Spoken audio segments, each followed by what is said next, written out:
यहाँ पर मूवी के स्टार्ट में हम कुछ चोरों को देखते हैं जो कि दो एक्स को चुराने की कोशिश करते हैं। मूवी शुरू होती है और जो कि हमें एक जनरल और उसकी मलिका की लव स्टोरी के बारे में बताती है। वैसे तो हम देखते हैं कि ये नॉर्मल लव स्टोरी है जहाँ पर दोनों को मार दिया जाता है, लेकिन इस स्टोरी की सबसे बड़ी मिस्ट्री है 3 गोल्डन एग्स। पता चलता है कि शादी वाले दिन उस जनरल ने मलिका को 3 गोल्डन एग्स दिए थे, यहाँ पर जिनकी कीमत का अंदाजा लगाना बहुत मुश्किल है। सालों तक लगता था कि ये बस अफवाह है, लेकिन फिर कुछ टाइम के बाद लोगों ने 2 एग्स को ढूंढ लिया था, लेकिन तीसरा एग कहाँ है ये अभी भी एक मिस्ट्री है।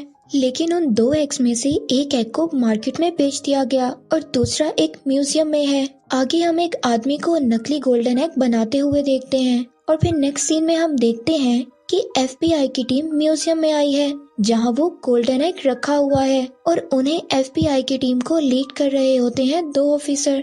यहाँ पर हम जॉन और उनकी पार्टनर को देखते हैं और यहाँ पर उनकी पार्टनर म्यूजियम के मैनेजर को फौरन म्यूजियम खाली करने का कहती है, क्योंकि उन लोगों की इंफॉर्मेशन के मुताबिक चोर उस एग को यहाँ से चुराने वाला है जो कि इस म्यूजियम में रखा हुआ है। जॉन यहाँ पर उस एग को चेक करता है और कहता है कि चोर अपना काम कर चुका है और ये एग नकली है। मैनेजर उसकी बात पर बिल्कुल यकीन नहीं करता और हंसते हुए उसकी बात को टाल देता है और तभी वहाँ से जॉन एक बच्चे से कोल्ड ड्रिंक लेकर उस एग पर गिरा देता है। जैसे हम देखते हैं जैसे ही कोल्ड ड्रिंक गिरती है वो पिघलना शुरू कर देता है। जॉन के पार्टनर फौरन म्यूजियम को सील करने के लिए कहती है और यहीं पर हम एक चोर को देखते हैं जो कि ये सब कुछ देखते ही वहाँ से भाग जाता है और यहाँ पर जॉन और उसकी पूरी टीम उस चोर को पकड़ने की कोशिश करते हैं, लेकिन हम देखते हैं कि चोर बहुत ही चालाक था।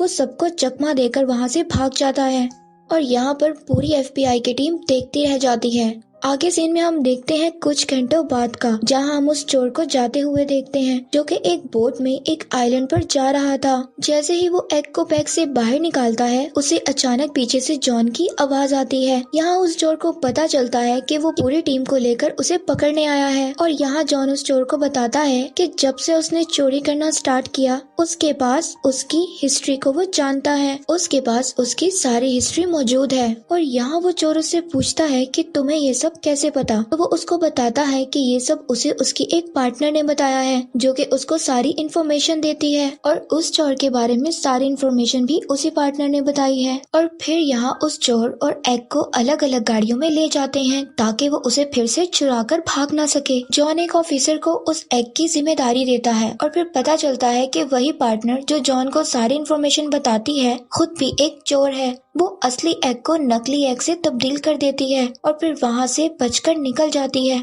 और फिर आगे का सीन कुछ घंटे बाद का दिखाया जाता है जहाँ जॉन की पार्टनर बताती है कि गाड़ी में मिला एग नकली था और वो बताती है कि उसको शक है कि इन सब में जॉन का हाथ है। जॉन उसको बहुत समझाने की कोशिश करता है लेकिन वो उसे अरेस्ट करके जेल में डाल देती है। हम देखते हैं वो जेल पहाड़ों के दरमियान है और यहाँ वो देखता है चोर भी इसी जेल में मौजूद है। वो चोर जॉन को देखकर बहुत खुश होता है और आगे वो चोर उस जॉन को बताता है कि इजिप्ट के एक बिलियनर ने एक शर्त रखी है कि वो अपनी बेटी की शादी में 3 गोल्डन एग्स गिफ्ट करना चाहता था और जो भी ये काम करेगा वो उसे हैवी अमाउंट देगा। ये सुनकर जॉन उसे तीसरे एग के बारे में पूछता है क्योंकि कोई भी उस तीसरे एग के बारे में नहीं जानता था। वो चोर उसको कहता है कि फिलहाल वो अभी दूसरे एग के बारे में सोच रहा है जो कि एक आर्म डीलर के पास है और उसे एक विला में बनाए हुए एक वॉल में रखा हुआ है और वो उसे बताता है कि पार्टी करने का बहुत शौक है और जल्द ही उसके विला में ग्रैंड पार्टी है। लेकिन इस पार्टी में सब लोग मास्क लगा कर आते हैं और कोई भी शख्स यहाँ पर अपना चेहरा नहीं दिखाता। तभी वो चोर सबको बताता है कि जॉन एक पुलिस ऑफिसर है और यहीं पर एक कैदी उससे लड़ना शुरू कर देता है और यहाँ पर जेल ऑफिसर उनको लड़ते देखकर उनको रोकने आते हैं और फिर इनको अपने अपने सेल में भेज देते हैं। यहाँ एक ऑफिसर आता है और बताता है कि कैप्टन उनसे मिलना चाहती है और यहाँ उनका सामना उसी लड़की से होता है जो कि जॉन की पार्टनर थी, जो जॉन को सारी इन्फॉर्मेशन देती थी, जो उनको फंसाने के लिए उनसे सॉरी करती है और बताती है वो यहाँ उसे तीसरे एग के लिए आई है जिसका पता सिर्फ वो चोर जानता है। जो उसे एक ऑफर देती है कि अगर वो उसे तीसरे एक्ट तक ले जाए तो वो उसे जेल से निकाल सकती है और साथ ही 10% का शेयर देने का भी बोलती है। लेकिन वो चोर उनको मना कर देता है और पेशअप उनको वहीं छोड़कर चली जाती है। आगे जॉन उस चोर को बताता है कि वो उसे पकड़कर खुद को बेगुनाह साबित करना चाहता है और वो उससे कहता है कि अगर तुम मेरा साथ दो तो दोनों का मकसद पूरा हो सकता है। रात को जॉन उस चोर को उस पार्टी के बारे में याद दिलाता है और उन्हें यहाँ से निकलने के लिए जल्दी कुछ प्लान करना होगा। अगले ही दिन वो चोर जॉन को प्लान के बारे में बताता है, जो कि एक सिंपल सा प्रोसेस है। पहले तो वहाँ वो एक छोटा सा ब्लास्ट करते हैं जिससे हर तरफ धुआं हो जाता है। फिर वो मेन गेट तक आते हैं जहाँ पर उनके पास एक कार्ड था। ये कार्ड वो चोर उस वक्त चुराता है जब जॉन की लड़ाई के बाद ऑफिसर उन्हें वापस ले जा रहे थे और नेक्स्ट सीन में जेल की दीवार तोड़कर उनके हेलीकॉप्टर तक पहुँचना था। और यहाँ पर कुछ ऑफिसर उनको पकड़ने की कोशिश करते हैं और बहुत रोकते हैं और यहाँ जॉन की जान भी जाने लगती है, मगर वो बच जाता है। लेकिन फाइनली वो हेलीकॉप्टर लेकर वहाँ से निकल जाते हैं। आगे हम देखते हैं बिशप को, जो कि FBI एजेंट ऑफिसर के साथ बैठी होती है, जहाँ वो कंप्यूटर को यूज करके अपने सारे रिकॉर्ड्स को डिलीट कर देती है और फिर वो FBI की एजेंट को जॉन और उस चोर के भागने की खबर देती है और साथ ही बताती है कि वो रात को डीलर की पार्टी में आने वाले हैं। इधर वो चोर अपने फ्रेंड के प्लान से उस डीलर की पार्टी में निकल जाते हैं। यहाँ पर चोर जॉन को अपना प्लान बताता है कि हमें उस डीलर के गार्ड्स और कैमरामैन से बचते हुए उस वॉल तक पहुँचना होगा, जो कि ऐसी टेक्नोलॉजी से बनाया गया है जो सिर्फ उस डीलर की आवाज और शक्ल देखकर खुलता है। और फिर वो बताता है कि उस वॉल के डोर पर एक सीक्रेट पासवर्ड भी है, जिसके लिए उन्हें उसका फोन और थंबप्रिंट भी चुराना होगा। आगे का सीन पार्टी का है, जहां हम देखते हैं वो दोनों पार्टी में किसी भी तरह आ जाते हैं। वो चोर जॉन को कहता है कि तुम मोबाइल चुराना और मैं किसी भी तरह थंबप्रिंट का इंतजाम करता हूँ। तभी वहाँ जॉन को बिशप दिखाई देती है। चोर इसको मना करता है कि वो उससे मिलने नहीं जाए, मगर जॉन उसको डांस ऑफर करता है ताकि वो डीलर जेलस फील करे और इधर आ जाए और फिर ये उसका फोन चुरा ले। और होता यही है और जॉन चालाकी से उसका फोन चुरा लेता है और पता चलता है कि वो चोर भी उसका थंबप्रिंट लेने में कामयाब हो गया था। फिर वो गार्ड से बचते हुए उस डीलर के बेडरूम में आते हैं और उसके फोन और थंबप्रिंट की मदद से उस डोर को खोल लेते हैं। इससे पहले वो अंदर आ जाए उन्हें पकड़ने FBI की एजेंट आ जाती है, लेकिन जॉन उस FBI की एजेंट को धक्का देकर उस चोर के साथ अंदर चला जाता है। यहाँ उन्हें वो एग दिखाई देता है और साथ ही बिशप भी दिखाई देती है, जो कि पहले ही वहाँ मौजूद थी। फिर उनके बीच एक लड़ाई शुरू होती है जहाँ ये दोनों बिशप का मुकाबला नहीं कर सकते। वो इन्हें पकड़ लेती है। तभी वो डीलर अपने गार्ड्स के साथ आ जाता है और फिर यहाँ पता चलता है कि बिशप उसके साथ मिलकर काम कर रही थी और ये सब उनका प्लान था उन्हें यहाँ पर लाने का। अब वो इन्हें एक सीक्रेट जगह ले जाते हैं और यहाँ बिशप उस चोर से कहती है कि अगर वो उसे तीसरे एक्ट की लोकेशन बताएगा तो वो उनको छोड़ देगी और अगर वो तीसरे एक्ट की लोकेशन नहीं बताएगा तो वो जॉन को टॉर्चर करेगी। यहाँ बिशप जॉन को करंट लगाती है और दोनों उसको बहुत टॉर्चर करते हैं। ये देखकर वो चोर उसको तीसरे एक्ट की लोकेशन का बता देता है और वो बताता है जो कि एक सहरा में है।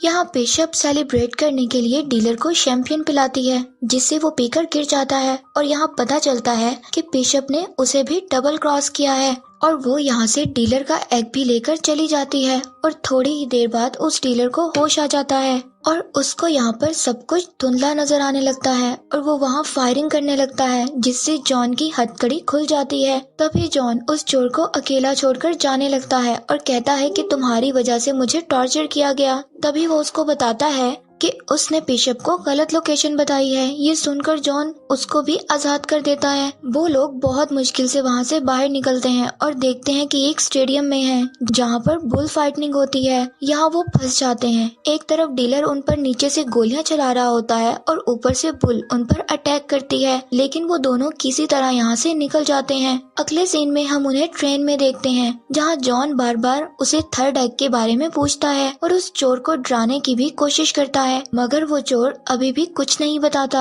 अब जॉन उसे इमोशनल करता है और कहता है कि अगर वो उसकी हेल्प करेगा, उसे बेगुनाह साबित करेगा, तो वो बिशप को पकड़कर उसे दुनिया का नंबर 1 चोर बना सकता है। ये सुनकर वो चोर उसको बताता है कि बात बहुत पहले की है, जहाँ हिटलर के एक खास आदमी को एग के बारे में पता चल गया था। वो अपना सारा सामान लेकर किसी दूसरे शहर चला जाता है, एक बोट के जरिए जिसमें तकरीबन 100 टन के करीब सामान था। बहुत से लोग उसे उस खजाने के लिए ढूंढते रहे थे, जिसमें वो बताता है कि उसमें उसके डैड भी थे।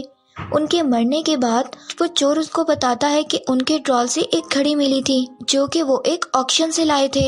ये असल में उस आदमी की वॉच थी, जिसमें उसको पता चला कि तीसरा एग कहीं दूर जंगलों में छुपा है। वो दोनों भी वहाँ पहुँच जाते हैं और घड़ी की मदद से एक सीक्रेट होल को ढूंढ लेते हैं। वो चोर अपने डैड की घड़ी से उसका दरवाजा खोलता है और वहाँ काफी कीमती चीजों को देखते हैं, और वहाँ वो कुछ एंटीक कार को भी देखते हैं, और वहीं वो उन्हें एग भी दिखाई दे देता है। इससे पहले वो उन्हें लेकर जाते बिशप एक बार फिर उधर आ जाती है। वो उन्हें बताती है कि उसको उस पर शक था, इसलिए वो उनका पीछा करते हुए वहाँ तक आ जाती है। फिर वो उनसे एग देने को कहती है, और तभी FBI की एजेंट पूरी टीम को लेकर वहाँ आ जाती है। उससे बचने के लिए वहाँ पर मौजूद एंटीक कार में तीनों भाग जाते हैं, और FBI की टीम भी पुरानी गाड़ियों से उनका पीछा करती है। एक लंबे होल के बाद वो एक वाटरफॉल से बाहर निकलते हैं और FBI की टीम पीछे रह जाती है। वहीं चोर बिशप का मजाक उड़ाता है कि उसके जेल जाने के बाद वही दुनिया का नंबर 1 चोर होगा। वो जॉन से उसे अरेस्ट करने का कहती है। तभी उसे वहाँ एक और शॉक लगता है कि जॉन और बिशप शुरू से मिलकर काम कर रहे थे, और ये उन दोनों ने सारा प्लान बनाया है ताकि वो इससे तीसरे एग की लोकेशन जान सकें। यहाँ जॉन उस चोर को बताता है कि उसके डैड भी एक चोर थे, वो भी एक बड़ा चोर बनना चाहता था। फिर वो उस चोर को वहाँ बांधकर वहाँ से चले जाते हैं। आगे सीन शिफ्ट होता है और हम देखते हैं उस बिलियनर्स की बेटी की शादी। वो तीनों एग्स पहली बार एक साथ लाए जाते हैं। इसे देखकर वो बड़ी खुश हो जाती है। और फिर हम यहाँ जॉन और बिशप को देखते हैं। उन्हें इन एग्स के बदले काफी ज्यादा हैवी अमाउंट मिलती है, और वहीं वो एजेंट FBI की टीम के साथ आती है और इस बिलियनर्स को चोरी का सामान खरीदने के जुर्म में अरेस्ट कर लेती है। और वो दोनों ये सब कुछ देखकर वहाँ से निकल जाते हैं। आगे हम 6 महीने बाद देखते हैं जॉन और बिशप को एक बोट पर एंजॉय करते हुए। तभी वो चोर उधर आ जाता है और वो दोनों उसे देखकर हैरान हो जाते हैं। वो उनको बताता है कि FBI की टीम ने मुझे अरेस्ट कर लिया था और वो दोबारा मुझे वहाँ जेल भेज रहे थे, मगर मैं वहाँ से भागकर निकल आया और इधर आ गया। आगे वो बताता है कि मैंने उस FBI की एजेंट को हैवी अमाउंट की लोकेशन दे दी है, अब तुम मेरी तरह बिल्कुल खाली हाथ हो। फिर वो उन्हें कहता है कि मेरे पास एक और प्लान है जिस पर तुम्हें मेरे साथ मिलकर काम करना होगा। अगर तुम ऐसा नहीं करते तो वो FBI की एजेंट तुम्हें अरेस्ट कर लेगी। जॉन पहले मना कर देता है, लेकिन फिर दोनों मान जाते हैं और उस एजेंट के आने से पहले वो वहाँ से निकल जाते हैं। आगे हम उन्हें दूसरे शहर में देखते हैं जहाँ वो नई चोरी के लिए तैयारी कर रहे थे, और यहीं पर मूवी एंड हो जाती है।